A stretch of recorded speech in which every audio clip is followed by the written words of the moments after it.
Hello. Hello. Hello. Check. Check. Hello. Hello. Check. Check. Hello. Check. YouTube चालू करा दादा.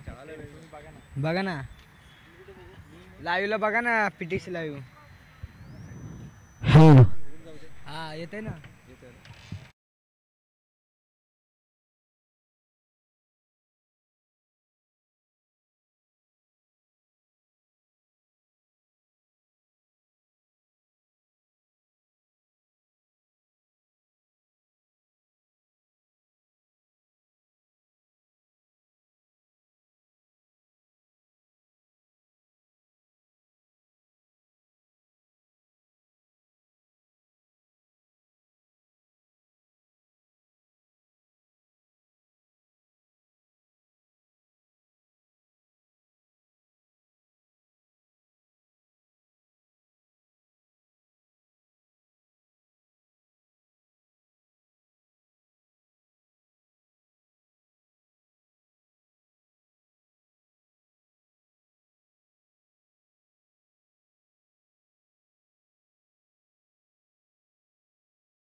तर नक्कीच पुनश्च एक बार आमच्या सर्व क्रिकेट रसिकांचा आपण करूयात मनपूर्वक आणि हार्दिक स्वागत. खेळाचा पूर्वार्ध समाप्त झाला. येणारे 24 चेंडू आणि विजयासाठी 41 धावा आणि या 41 धावांचा पाठलाग करण्यासाठी सलामीची जोडी यावेळेस मात्र मैदानाच्या आतमध्ये दाखल झाली आहे. ज्या जोडीनं पहिल्या सामन्यामध्ये विजयाचा पाया रचला ते दोन्ही सलामीवीर फलंदाज यावेळेस अर्थातच रामदास महानवर आणि या नॉन स्ट्रायकिंग एंडला मात्र मयूर वाक्षे.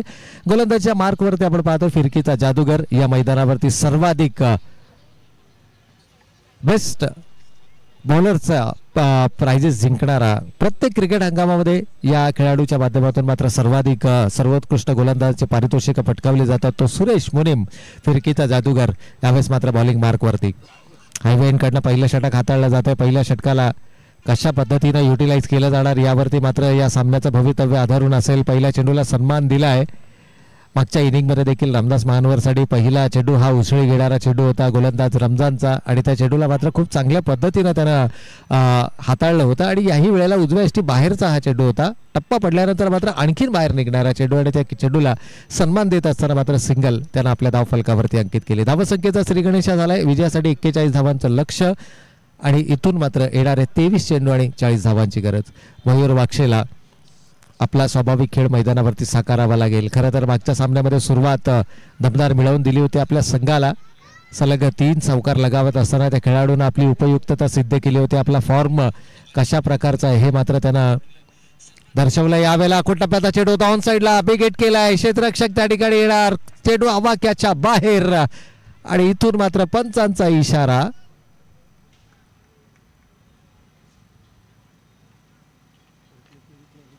नक्कीच पंचांच्या इशाऱ्याची आपण वाट पाहणार आहोत. चेंडू सीमारेषेच्या पलीकडे आपल्याला पाहायला मिळतोय.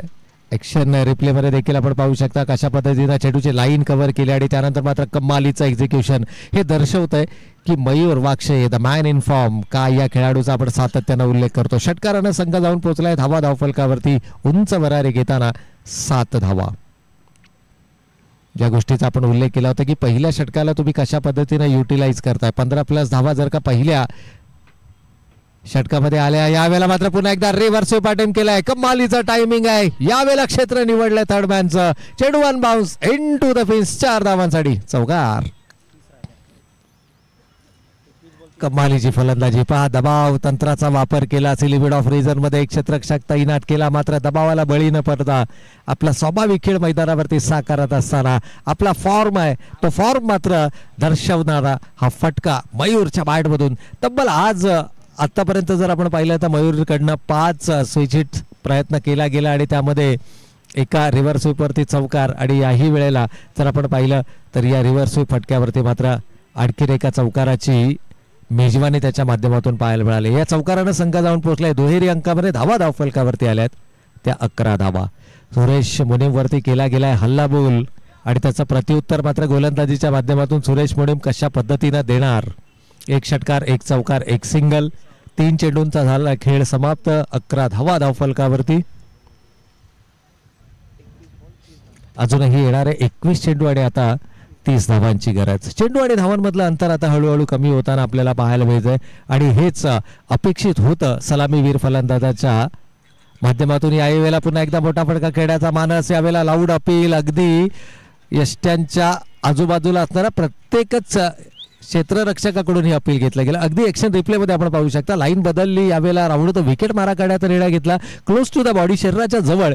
हाईट हा एकमात्र इम्पॅक्ट असा होता की ज्यामुळे फलंदाज सुरक्षित आहे आणि पंच देखील तेच दर्शवताना की गोलंदाजानं राऊंड द विकेट मारा केलाय. Pitching outside the leg stump आहे आणि इम्पॅक्ट जर पाहिला तर मिसिंग विकेट्स असं आपल्याला काही अंशात पाहायला मिळतं आणि त्यामुळेच की काय फलंदाज सेफ झोनमध्ये. परंतु एक जमेची बाजू आहे की 1 धाव धावफलकावरती अंकित झाले. येणारी प्रत्येक 1 धाव ही महत्त्वपूर्ण असणार आहे आणि जसजसं तुम्हाला 1 धाव धावफलकावरती येत जाईल तसं विजयाचा जो मार्ग आहे तो विजयाचा मार्ग मात्र सुखकर होताना आपल्याला पाहायला मिळेल. खरं तर हे big battle mother of all the matches असं म्हटलं तर काही वावगं ठरणार नाहीये. कारण या 2 पारंपरिक 2 असे संघ आहेत की जे एकमेकांविरोधामध्ये नेहमी कडवी झुंज देताना आपल्याला पाहायला मिळतात. याही वेळेला मोठा फटका खेळण्याचा मानस होता. चेंडू टप्पा पडल्यानंतर वळण घेतलं. सिंगल मात्र धावफलकावरती अंकित केले जाते. एकेरी स्वरूपाच्या धावेनं संघ जाऊन पोहोचलाय. 13 धावा धावफलकावरती आल्यात. धावा येणं गरजेचं आहे. वा ज्या गोष्टीचा आपण उल्लेख केला होता की पहिल्या षटकाला तुम्ही कशा पद्धतीनं युटिलाइज करता यावरती संपूर्णपणे सामन्याचं भवितव्य असणार आहे. आणि आतापर्यंत झालेली एकंदर फलंदाजी ही संघासाठी पूरक आणि पोषक ठरली आहे. 13 धावा धावफलकावरती आल्यात. मयूरच्या बॅटमधून जर का या शेवटच्या चेंडूवरती एखादा मोठा फटका आला तर मात्र नक्कीच सामन्याचं चित्र हे काहीसं वेगळं आपल्याला पाहायला मिळू शकतं. पहा मयूर वाक्ष यांच्या चेहऱ्यावरती समाधान आहे, स्माईल आहे त्यांच्या चेहऱ्यावरती. सामन्याचा जो प्रेशर आहे तो रिलीज करण्याचा प्रयत्न कुठेतरी केला जातो. आणि सुरेश मोनेमचा जर आपण विचार केला तर गोलंदाजीच्या मार्कवरती ज्या ज्या वेळेला शॉन मैदानाच्या आतमध्ये येतात ना त्यावेळेला तो लक फॅक्टर मानला जातो. ह्या वेळेला जर आपण पाहिलं तर सुरेश मोनेम यांच्या ठीक बाजूला आपण एक शॉन पाहतोय. लक फॅक्टर कोणासाठी असेल यावेळेला मात्र समोरच्या दिशेनं चेंडू खेळलाय. मिड ऑफला चेंडून बीट केलाय. लॉंग ऑन मध्ये क्षेत्ररक्षक आहे मात्र चेंडू त्याच्या आवाक्या बाहेर जातोय गरंगळत सीमारेषेच्या पलीकडे. 4 धावांकरता चौकार. कमालीचं टायमिंग आहे, प्लेसमेंट आहे. अगदी पुण्यामध्ये हा चेंडू सापडला होता. मिड ऑफचा क्षेत्ररक्षक थोडासा वाईड शुभा होता आणि त्याचा फायदा उचललाय. 4 महत्वपूर्ण धावा धावफलकावरती आल्यात. 17 runs on the score card. 17 धावा धावफलकावरती आल्यात. एक दमदार सुरुवात. आणि इक्वेशन जर आपण पाहिलं तर PTC लाईव्हच्या स्क्रीनवरती आपण इक्वेशन पाहू शकता. येणारे 18 चेंडू आणि आता 24 धावांची गरज. प्रतिषटक 10.25च्या सरासरीने धावांचा पाठलाग करायचा होता ज्यावेळेला षटकाची सुरुवात झाली, सत्राची सुरुवात झाली. आणि आता तोच रिक्वायर्ड रन रेट कुठेतरी 8च्या आसपास, 8 रन्स पर ओव्हर या धावगतीनं आता मात्र तुम्हाला येणाऱ्या 3 षटकांमध्ये 24 धावांचा पाठलाग करायचा आहे. सामन्यामध्ये ट्विस्ट कायम राहील. एखादं षटक रॉयल संघाला पुन्हा एकदा सामन्यामध्ये पुनरागमन करण्याची संधी मिळवून देईल. किंबहुना इथे जर का आणखीन एखाद्या षटकामध्ये गोलंदाजावरती हल्लाबोल केला गेला तर मात्र सामना पूर्णतः खुला असेल तो सुपाडीजी माऊली संघासाठी. नक्कीच 8च्या सरासरीनं आता मात्र या धावांचा पाठलाग करायचा आहे. जिथे 10.25च्या सरासरीनं पाठलाग करायचा होता. गोलंदाजीमध्ये अरविंद ढेकळे मी म्हणेन सर्वाधिक प्रभावी अस्त्र. ज्या शस्त्रानं मागच्या सामन्यामध्ये दुसरं षटक हाताळलं, अवघी 1 धाव दिली, 2 महत्वाचे फलंदाज त्यानं बाद केले आणि त्याच कामगिरीच्या बळावरती त्याला प्लेअर ऑफ द मॅच या पुरस्कारानं देखील सन्मानित केलं. आणि मागच्या सामन्याचा hero man of the match आणि त्याच्या विरोधामध्ये मात्र रामदास महानवर मागील सामन्याचा मॅन ऑफ द मॅच. म्हणजे बेस्ट वर्सेस बेस्ट हे बॅटल आपल्याला मैदानाच्या आतमध्ये पाहायला मिळते. यावेळेला वेट अँड वॉचचा क्रिकेट. सुरुवातीला स्टान्स जर आपण पाहिला तर थोडासा आक्रमक, परंतु शेवटच्या क्षणाला स्वतःला ऍडजस्ट केलं. जो बाउन्स होता तो खूप चांगल्या पद्धतीनं कंट्रोल केला. हलक्या हाताने स्टेअर करत सिंगल मात्र या ठिकाणी उभारण्यामध्ये यश आलं. या सिंगलनं काहीशी कानमंत्रणा मयूरला, कारण ज्या सुरुवातीची गरज होती ती सुरुवात संघाला मिळाली आहे. फक्त अरविंदला जास्त धोका पत्करायचा नाही. एंड देखील जर आपण पाहिलं तर अरविंदसाठी उपयुक्त आहे, कारण दोनही उजव्या हाताचे फलंदाज आहे. अगेन्स्ट द विंड फलंदाजी करणं ही तितकी सोपी गोष्ट नाहीये. आज हवा देखील आपल्याला या मैदानावरती पाहायला मिळते, परंतु उजव्या हाताच्या फलंदाजांसाठी ही थोडीशी अडथळा निर्माण करणारी हवा मैदानावरती आहे. त्यामुळे रिस्क न घेता तुम्हाला इथे मात्र धावफलकावरती उभाराव्या लागतील. आणखीन एक सिंगल, पहिल्या 2 चेंडूवरती 2 सिंगल आपल्याला या ठिकाणी जरूर पाहायला मिळालेत. 18 runs on the score card. 18 धावफलकावर आहेत. या षटकामध्ये मात्र कुठेतरी आपण पाहिलं तर थोडंसं डिफेन्सिव्ह होताना पाहायला मिळतोय. तर फलंदाजी करणारा अर्थातच सुपाडीजी माऊली हा संघ योजनाबद्ध पद्धतीने धावांचा पाठलाग करताय. ज्यावेळेला तुमचा प्रतिस्पर्धी संघ हा स्पर्धेतील सर्वात ताकदवान संघ असतो, प्रबळ दावेदार संघ म्हणून देखील रॉयल संघाकडे या स्पर्धेच्या निमित्तानं पाहिलं जातं. आणि अशा संघासमोर योजनाबद्ध पद्धतीनं खेळ करणं हे अपेक्षित असणार. आणि तोच खेळ यावेळेला मात्र मैदानावरती साकारत असताना यावेळेला स्लॉटमध्ये चेंडू मिळालाय. स्टँड अँड डिलिव्हर्ड पद्धतीचा फटका. ही ताकद आहे रामदास महानवरची आणि ती ताकद मात्र तमाम क्रीडा रसिकांना दर्शवत असताना डीप मिड विकेटच्या डोक्यावरून चेंडूला भिरकावून दिलाय सीमारेषेच्या पलीकडे. 6 धावांकरता. अगदी ऍक्शन रिप्ले मध्ये आपण पाहू शकता PTC लाईव्हची ही कमाल आपल्याला या ठिकाणी नक्कीच पाहायला मिळते. 6 धावा धावफलकावरती येत आहेत. 6 महत्वपूर्ण धावेनं संघ मात्र पुढे सरसावलाय. धावा धावफलकावरती येत आहेत बिनबाद 25 धावा. अजूनही येणारे 15 चेंडू आणि 16 धावांची गरज. सामना आवाक्यामध्ये आणला आहे. खरं तर पहिल्या षटकामध्ये 23 धावा आल्यानंतर असं वाटलं होतं की कदाचित 55-60 या धावसंख्येपर्यंत रॉयल संघ मजल मारेल की काय, परंतु उर्वरित 3 षटकामध्ये कमालीचं कमबॅक राहिलं आणि अवघ्या 40 या धावसंख्येमध्ये रोखत असताना 41 धावांचं जे आव्हान होतं त्या आव्हानाचा पाठलाग करताना बिनबाद ही जमेची बाजू ठरते ती सुपडीची माऊली संघाला आणि 25 धावा या धावफलकावरती. रॉयल संघाला जर या सामन्यामध्ये परतायचं असेल तर मात्र मच नीडेड विकेट आणि विकेट मिळवून देणारा गोलंदाज हा तुम्हाला शोधावा लागेल. अरविंद ढगळे ज्याच्याकडनं अपेक्षा नेहमीच असतात, तारणहार गोलंदाज म्हणून संबोधला जातो, परंतु यावेळेला मात्र थोडासा म्हणून की महागडा ठरतोय. ओव्हरपिच चेंडू करणं आणि तेही रामदास महानवर सारख्या ताकदवान फलंदाजाला कुठेतरी मी म्हणेन की हे पथ्याशी पडलेलं नाहीये. 6 महत्वपूर्ण धावा धावफलकावरती आल्यात आणि या षटकारानं रामदास महानवरचा जो कॉन्फिडन्स लेवल आहे तो कॉन्फिडन्स लेवल मात्र नक्कीच वाढलेला असेल. चला विनंती असेल यानंतरची होणारी लढत साईकृपा विरुद्ध स्मॅश जय मल्हार फोर्स फिटनेस ए या संघाच्या दरम्यानची ही लढत असणार आहे. नाणेफेकीचा कौल झालाय आणि नाणेफेकीचा कौल मात्र जिंकलाय तो अर्थातच स्मॅश संघानं सलग दुसरा या ठिकाणी नाणेफेकीचा कौल जिंकलाय. मागच्या सामन्यामध्ये जर पाहिलं तर सुपडीजी माऊली संघाचे काही प्रमुख खेळाडू अनुपस्थित होते आणि नाईलाजास्तव त्यांनी नाणेफेक जिंकून प्रथम फलंदाजी करण्याचा निर्णय घेतला, परंतु या सामन्यासाठी त्यांचा मला वाटतं प्रत्येक खेळाडू उपलब्ध आहे, त्यामुळे धावांचा पाठलाग करणं त्यांनी पसंत केलं आणि आतापर्यंत झालेली जी एकंदर फलंदाजी आहे आक्रमकता आणि संयम याचा अचूक मेळ साधत असताना या धावांचा योजनाबद्ध पद्धतीने पाठलाग करताना ही दोनही सलामीची जोडी आपल्याला मैदानाच्या आतमध्ये पाहायला मिळते. यावेळेला थोडासा आक्रमक होण्याचा प्रयत्न मयूर वाघशे, एक्स्ट्रा काही एफर्ट्स करण्याची गरज नाही आहे. प्लॅटफॉर्म सेट आहे, एक जो म्हणतो ना आपण की विजयाचा पाया या ठिकाणी रचला गेलाय. गरज आहे फक्त त्यावरती संयमानं कळस रचण्याची. विजयाचा कळस कोणत्या संघाच्या बाजूने असेल, कारण रॉयल संघ हा शेवटच्या श्वासापर्यंत लढणारा संघ आहे. यावेळेला मात्र पॉइंटच्या डोक्यावरून चेंडू काढायचा होता. एलिव्हेशन नाहीये, संदीप येत आहेत झेलच्या खाली, कंप्लीट केला जातोय झेल आणि पहिली विकेट या ठिकाणी मात्र मिळवली आहे. मी सुरुवातीला देखील म्हटलं की विकेट्स या तुम्हाला सामन्यामध्ये पुन्हा एकदा शिरकाव करण्याची संधी मिळवून देतील आणि तीच विकेट इथे मात्र मिळवली आहे. Mayur the man in form मात्र तंबूच्या आश्रयाला परततोय. धावा धावफलकावरती आहेत 26 धावा.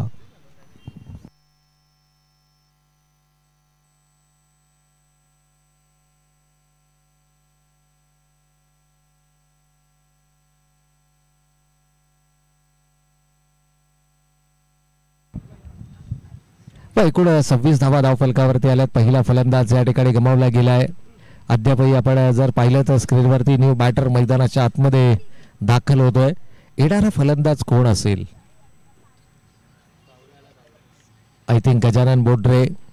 गतवर्षीपर्यंत जर आपण पाहिलं तर Gajanan Bodre as a opener आपल्याला या संघाकडून सातत्यानं पाहायला मिळाला, परंतु यावेळेला त्याच्या खांद्यांवरती मात्र वेगळी भूमिका आपल्याला पाहायला मिळते. इनॅट नंबर 3 तिसऱ्या क्रमांकावरती हा फलंदाज मैदानाच्या आतमध्ये दाखल होतोय. प्रत्येक क्रिकेट सीझनमध्ये प्रत्येक संघ काही ना काहीतरी बदल आपल्या संघामध्ये करतोय. काही युवा चेहऱ्यांना संधी दिली जाते, काही अनुभवी खेळाडूंवरती विश्वास दर्शवला जातोय, परंतु रामदास महानवर जोपर्यंत मैदानाच्या आतमध्ये उभा आहे ना तोपर्यंत मैदानामध्ये इन्शुअर असणार आहे.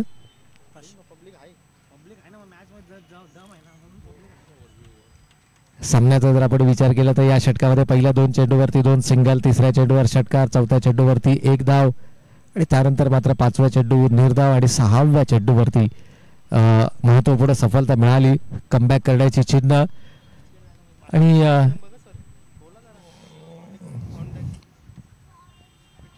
मैदानावरती जर आपण पाहिलं तर आवाजाच्या मर्यादा आहेत, कारण शेजारीच असणाऱ्या KLE कॉलेजमध्ये काही स्पर्धा परीक्षा आहेत आणि त्यामुळे ऑनलाईन प्रेक्षकांची संख्या ही वाढताना आपल्याला पाहायला मिळते आणि कदाचित जसजसं आपण या स्पर्धेमध्ये पुढे सरकणार ऑनलाईन दर्शकांची संख्या देखील आपल्याला वाढलेली पाहायला मिळेल, कारण आत्ता तुर्तास जर आपण पाहिलं तर 550+ प्रेक्षक हे ऑनलाईन या स्पर्धेचा आनंद लुटत आहेत.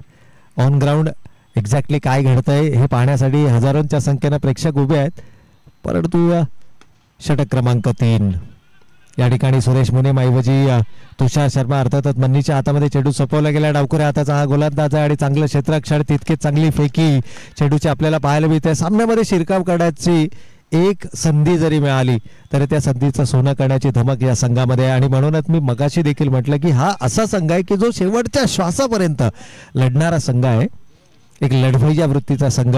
सुरुवात जरी तुमच्या विरोधामध्ये असली तरी सामन्याचा शेवट आपल्या बाजूने झुकवण्याची धमक ज्या संघामध्ये तो रॉयल संघ यावेळेस मात्र आपल्याला मैदानाच्या आतमध्ये पाहायला मिळतो. इक्वेशन जर पाहिलं केडी आमच्यापर्यंत माहिती पोहोचवतील. अजूनही येणारे 11 चेंडू आणि 14 धावांची गरज. चेंडू आणि धावांमध्ये केवळ 3चं अंतर आहे. 3चं अंतर हे फारसं मोठं अंतर मानलं जात नाही आणि खास करून रामदास महानवर आणि गजानन बोडरे सारखे फलंदाज जर का मैदानावरती असतील तर मात्र संघासाठी ही जमेची बाजू असू शकते. यावेळेला मात्र अलॉंग द कार्पेट डीप मध्ये क्षेत्ररक्षक येत आहे. थोडंसं फंबल पाहायला मिळत आहे. घाई गडबड होते मैदानाच्या आतमध्ये, हे टाळावं लागेल. या छोट्या छोट्या चुका तुम्हाला प्रखर्षाने टाळाव्या लागतील. धावा या चेंडूवरती आल्या 2 आणि या 2 धावेंच्या बरोबरीनं संघाची एकूण धावा संख्या मात्र धावफलकावर.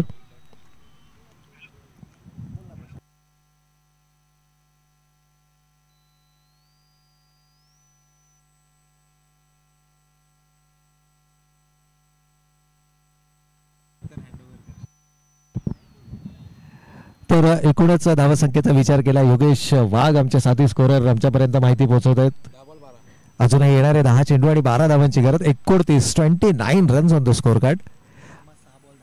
रामदास महानवर अर्थातच रामा 6 चेंडूमध्ये वैयक्तिक 10 या धावसंख्येवरती खेळतात, ज्यामध्ये एक उत्तुंग षटकार त्यांच्या बॅटमधून आपल्याला पाहायला मिळालाय. आणि गजानन बोडरे ज्या ज्या वेळेला मैदानावरती असतो ना तो कॉन्फिडन्स असतो त्या खेळाडूचा आणि हे केवळ तुमच्या गुणवत्तेमुळे तुमच्यामध्ये येते. यावेळेला मात्र हेलिकॉप्टर उडवलाय. पाहूया चेंडू लँड करतोय आउट ऑफ द पार्क. 6 धावांसाठी षटकार. गजानन बोडरे ऍक्शन रिप्ले मध्ये आपण पाहू शकता कमालीचा हेलिकॉप्टर स्ट्रोक.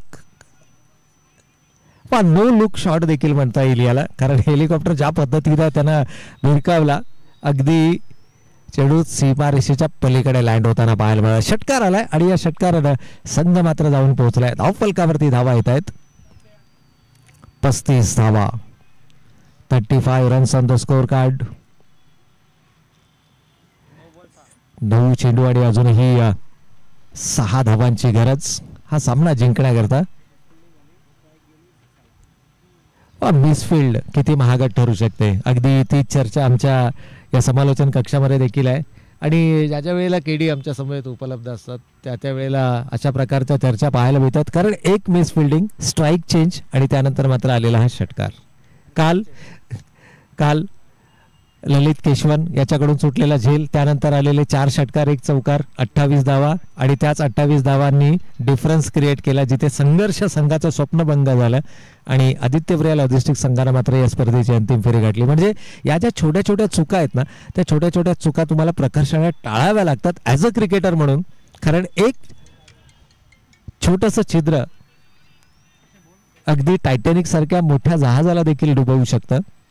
तसंच एक चूक इथे थोडंसं फंबल झालं, सिंगल ऐवजी डबल आली, पुन्हा एकदा गजानन बोडरे स्ट्राईकवर आला आणि त्याच्या बॅटमधून आलेल्या या षटकारानं जणू एखाद्या फुग्यातून ज्याप्रमाणे हवा काढून टाकावी त्याप्रमाणे या सामन्याची हवा काढून टाकली. परंतु अजूनही 6 धावांची गरज आहे आणि क्रिकेटमध्ये आपण नेहमी म्हणतो की जोपर्यंत शेवटचा चेंडू फेकला जात नाही, जोपर्यंत शेवटची धाव घेतली जात नाही, तोपर्यंत कोणत्याही प्रकारचा भाकीत करणं ही तितकी सोपी गोष्ट नाहीये. यावेळेला संधी निर्माण केली आहे, एलिव्हेशन नाहीये, चेंडू हवेत आणि तितका सुरेख झेल मात्र या ठिकाणी केला जातोय. कंप्लीट विकेट नंबर 2 या ठिकाणी मात्र प्राप्त केली जाते. गजानन बोडरे जो आक्रमक होताना आपल्याला मैदानावरती पाहायला मिळाला त्या खेळाडूला मात्र आता परतावं लागेल. विकेट आली आहे, इक्वेशन पुन्हा एकदा बदललंय. आता मात्र उर्वरित समीकरणाचा जर आपण विचार केला त्या अगोदर आपण पाहूया धीम्या गतीचा चेंडू होता, फिंगर्स रोल केल्या गेल्या, जो मोमेंटम होता त्या मोमेंटम सोबत जाण्याचा प्रयत्न इथे केला गजानन बोडरेनं, परंतु बॅटीचा लीडिंग एज स्टॉपेज आणि तितका सुरेख झेल, सोपा झेल इथे मात्र कंप्लीट केला तो क्षेत्ररक्षक प्रज्ञेश कोडेकरनं. दुसरा फलंदाज या ठिकाणी गमावला गेलाय. 41 धावांचं लक्ष्य, 35 धावा धावफलकावरती आल्यात. 2 आघाडीचे फलंदाज इथे गमावले गेलेत, परंतु एक जमेची बाजू म्हणजे रामदास महानवर अजूनही मैदानाच्या आतमध्ये तग धरून ठाण मांडून उभा आहे आणि जोपर्यंत हा खेळाडू उभा आहे येणाऱ्या प्रत्येक खेळाडूला त्याचा आत्मविश्वास वाढवण्याचं काम रामदास महानवर करू शकतो. न्यू बॅटर प्रसाद तावरे. ताऊ यावेळेला मात्र मैदानाच्या आतमध्ये. अजूनही इक्वेशन पाहिलं तर येणारे 8 चेंडू आणि 6 धावांची गरज. 8 चेंडू आणि 6 धावा हे विजयाचं समीकरण जरी असलं तरी 5 धावा शेवटचं षटक कोणत्या गोलंदाजाच्या हातामध्ये असणार हाही प्रश्नचिन्ह आहे. आणि आय थिंक अरविंद हा सर्वाधिक मोठा विकल्प या ठिकाणी असू शकतो, कारण LIG एंडकडनं 4थं षटक असेल आणि LIG एंडकडनं सर्वाधिक प्रभावी अस्त्र जर कोण असेल तर ते अरविंद डेके आहे, ज्यानं आपली उपयुक्तता सिद्ध केली आहे. पहिल्या सामन्यामध्ये मॅन ऑफ द मॅचचं पारितोषिक पटकावलंय. परंतु त्या अगोदर हे 2 चेंडू कशा पद्धतीने हँडल केले जातील यावेळेला मात्र आल्या आल्या मोठा स्ट्रोक खेळणं ही रणनीती कुठेतरी अंगलट आल्याची चिन्ह पाहायला मिळत आहेत. 8-6चं समीकरण होतं. एक निर्धाव चेंडूनं समीकरण मात्र बदललंय. सुरुवातीला म्हटलं की शेवटच्या श्वासापर्यंत शेवटच्या धावेपर्यंत येणारे 7 चेंडू आणि 6 धावांची अजूनही गरज आहे. आमच्या ऑनलाईन प्रेक्षकांना हा प्रश्न नसणार आहे, कारण त्यांच्यापर्यंत आमचा आवाज पोहोचतोय. अगदी स्टुडिओ कॉमेंट्री ची देखील सोय या ठिकाणी आयोजकांच्या माध्यमातून करण्यात आली आहे. केडी यांनी ही संकल्पना मांडली की आउटला जरी आपण आवाज देऊ शकत नसलो तरी लाईव्हला आपण आवाज देऊ शकतो, आणि ही संकल्पना मात्र आज कामी येते. प्रशांतजी पुजारी यांनी देखील प्रेक्षकांशी ज्यावेळेला संपर्क साधला त्यावेळेला काही प्रेक्षकांचं देखील हे म्हणणं होतं की आपण स्टुडिओ कॉमेंट्री पद्धतीनं या ठिकाणी मॅच सुरू ठेवू शकतो का. होय, तर तो प्रयत्न इथे केडी यांच्या माध्यमातून केला गेला आणि तो प्रयत्न मात्र पसंतीला उतरला. यावेळेला अलॉंग द कार्पेट चेंडू खेळला. एक धाव घेतली. दुसऱ्या धावेसाठीचा प्रयत्न होईल का. डेंजर एंडकडे, परंतु नकार आलाय. सिंगल मात्र धावफलकावरती अंकित केली जाईल आणि या सिंगलनं संघाची धावसंख्या धावफलकावरती 3 षटकांचा वाजवी खेळ संपलाय. 12 रन्स पर ओव्हरच्या सरासरीनं 36 धावा धावफलकावरती आल्या आहेत. इक्वेशन मात्र शेवटचे येणारे 6 चेंडू शिल्लक आणि विजयासाठी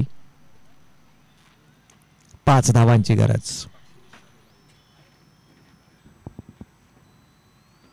शेवटचे 6 चेंडू आणि 5 धावा हे विजयाचं समीकरण. 4 धावा जरी आल्या तरी नाणेफेकीच्या बळावरती मात्र हा संघ विजेता घोषित केला जाऊ शकतो. पहिल्यांदा या सामन्यामध्ये असं चित्र आपण पाहिलंय की जिथे चेंडूंची संख्या ही धावांपेक्षा जास्त आपल्याला पाहायला मिळते.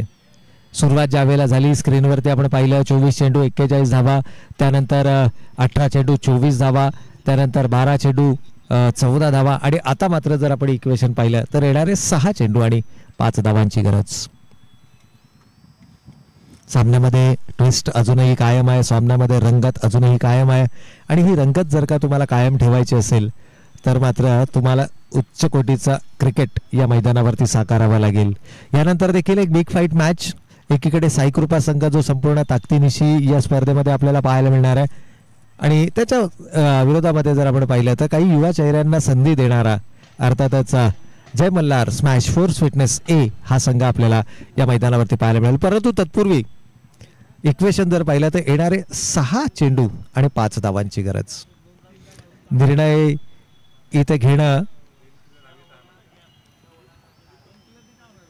संघनायकाला क्रमप्राप्त ठरणार आहे. अरविंद बॉलिंग मार्क वरती आहेत, परंतु एक जर आपण विचार केला अरविंद हा सर्वोत्तम पर्याय जरी असला तरी अरविंदच्या गोलंदाजीवरती रामदास महानवरच्या बॅटमधून षटकार आपल्याला पाहायला मिळालाय. त्यामुळे संघनायकाला हा जो निर्णय आहे तो निर्णय कशा पद्धतीनं घ्यायचा आहे.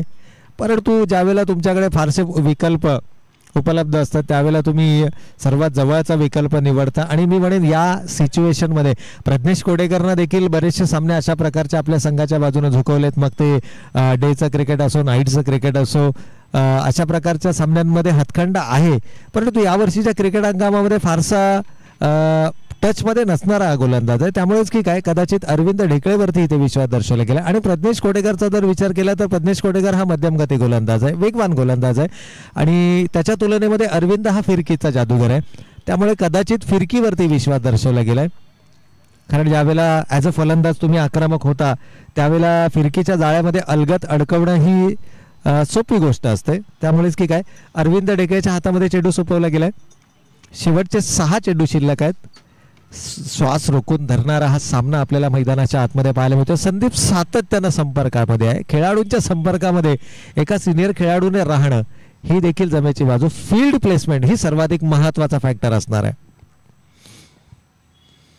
प्रत्येक एक पाऊल या ठिकाणी जपून टाकण्याचा प्रयत्न करतोय प्रसाद ठावरे चा जर आपण विचार केला तर प्रसाद ठावरे फारसा प्रेशर न घेणारा हा खेळाडू आहे जो आपल्या स्वाभाविक खेळावरती विश्वास दर्शवतो. यावेळेला मात्र लोअर फुल टॉस मध्ये कन्वर्ट केलाय. डीप मिड विकेटला बरेचसे येत आहेत. एक धाव कंप्लीट केली. दुसऱ्या धावेचा कोणत्याही प्रकारचा प्रयत्न नाहीये. सिंगल ना धावसंख्येचा जर आपण विचार केला तर 37 ही धावसंख्या धावफलकावर.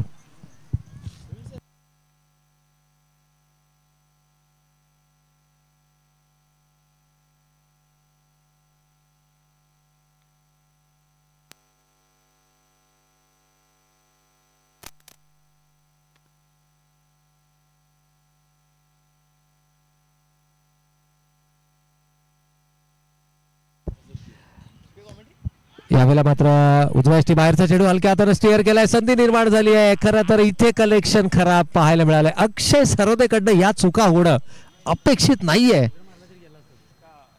आणि एक धाव. मगाशी देखील अशाच प्रकारचं चित्र आपल्याला पाहायला मिळालं जिथे परेश कडकेकडून फंबल झालं. सिंगलला डबल मध्ये कन्वर्ट केलं. त्यानंतरच्या चेंडूवरती गजानन बोडरेनं षटकार लगावला. सामन्याचं पूर्णपणे चित्र पालटलं. यावेळेला शेवटच्या क्षणापर्यंत चेंडू पाहिला. हलक्या हातानं स्टीअर केलं. प्रसाद ठावरे डेंजर एंड कडे होता. कलेक्शन खराब राहिलं. अन्यथा आणखीन एक विकेट या ठिकाणी नक्कीच आपल्याला पाहायला मिळाली असती. परंतु जर तर किंतु परंतु या शब्दांना क्रिकेटच्या विश्वामध्ये कोणतंही स्थान नसतं. सिंगल धावसंख्या धावफलकावरती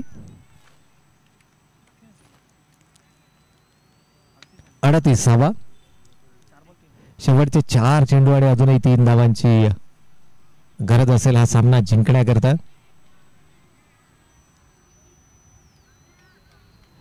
सामन्यामध्ये प्रत्येक चेंडू मागे मात्र आता निर्धाव चेंडू येणं गरजेचं आहे. यावेळेला चांगला चेंडू होता परंतु एसटी रक्षकाला चेंडू चकवतोय. पुन्हा एकदा अरविंदनं अक्षरशः मी म्हणेन डोक्यावरती हात ठेवलेत कारण हा ऑलमोस्ट निर्धाव चेंडू होता. एसटी रक्षकानं हा चेंडू गॅदर करणं अपेक्षित होता. 2 चुका घडल्यात मैदानाच्या आतमध्ये आणि कदाचित या 2 चुका येणाऱ्या कालावधीमध्ये संघासाठी थोड्याशा नुकसानदायक ठरू शकतात. एक चेंडूचं कलेक्शन आणि ऑलमोस्ट हा चेंडू डॉट होता कारण फलंदाजाला कोणत्याही प्रकारचा जजमेंट या चेंडूवरती आलं नव्हतं. 39 runs on the score card. 39 धावफलकावरती आहेत. अजूनही इक्वेशन जर आपण पाहिलं तर योगेश आमच्यापर्यंत माहिती देत आहेत 3 चेंडू आणि 2 धावांची गरज. जमेची बाजू म्हणजे रामदास महानवर अर्थातच रामावनं स्ट्राईक आपल्याला पाहायला मिळतात. संघानं कुठेतरी सुटकेचा निश्वास घेतला असेल कारण या खेळाडूकडे फक्त गुणवत्ता नाहीये तर गुणवत्तेबरोबर या खेळाडूकडे प्रचंड अनुभव देखील आहे.